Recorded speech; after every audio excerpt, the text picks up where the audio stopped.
Hi, my name is Martina Brusaferro.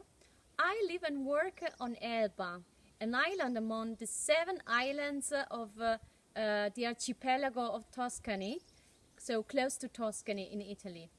I work as a children's entertainer, and today I would like to show you the place where I mostly observe wild orchids. Why? Well, it happens to me to live in a natural park of 450 hectares where I can move freely during this quarantine.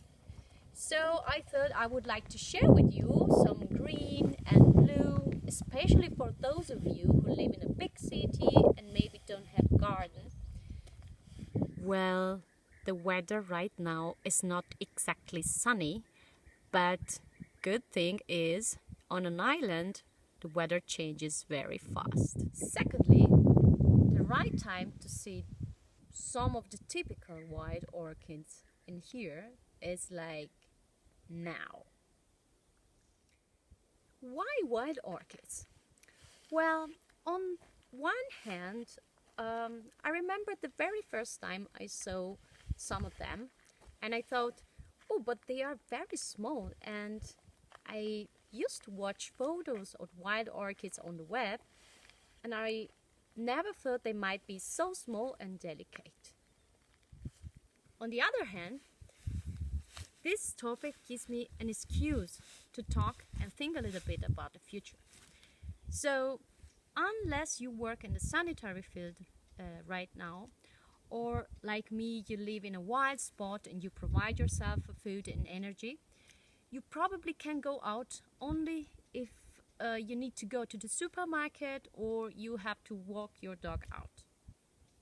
So while we are forced to stay at home or in the place where we are, I guess all of us ask ourselves, how is the future going to be? Or even better, how would we like the future to be? I often come here to observe these wildflowers, and I am always very surprised they survive, despite their size and their vulnerability. They don't have moms, dads, or grandma or cousins protecting them. The main danger for these wild orchids? Wild boars. Wild boars! No wild boars? Wild boars. I recently discovered that wild boars have a great impact on the extinction of wild orchids. They are very interesting, strong and adaptive animals. Like we humans, they are omnivore. That means that they eat practically everything they find digging into the ground. But they love acorns like you children love candies, and you don't even have to dig into the ground. They're not bad, they're just hungry. But the problem is there are too many of them. They reproduce very fast, and being that strong, having practically no predators, they adapt very well and are very prolific. We humans are a bit like wild boars. We're not bad, but we live in a delicate ecosystem. I'm talking about the earth I am on with my bare feet right now, turning around the sun, in the solar system, in the universe. I live in this specific ecosystem on Elba. This is a delicate one. It's a place where tourism, as we used to think of it, is not really sustainable anymore. Like any other animals, we affect the places where we are or where we go. So, what can we do? Unfortunately, there's no simple answer to this question because we live in a complex world.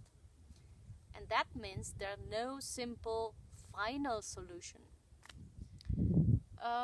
Personally, I think the least we can do is to learn about things we value and to tell stories about it.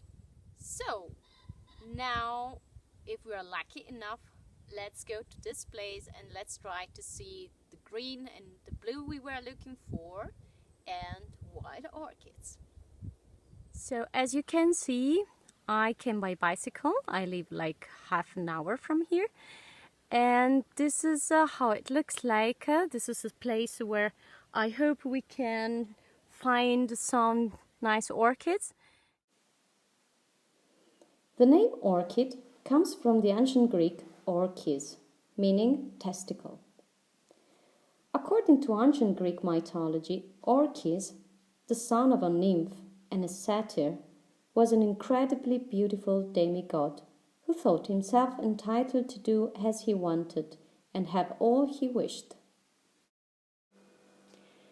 Orchis used his beauty to seduce and possess the most attractive of young girls. However, one day something bad happened.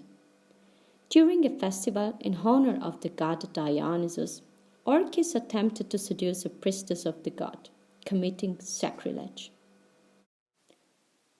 Although Orchis thought himself omnipotent, that means he thought he could do whatever he wanted, he could not escape the fury of the powerful Dionysus, and he was killed by wild beasts. The gods created an extraordinary carnal plants to grow from his remains.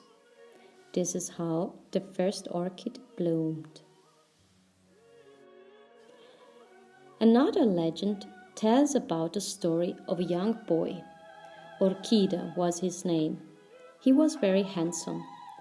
As he grew up, he started to develop both male and female characteristics, like grouper fish, seahorses, snails, some kind of frogs.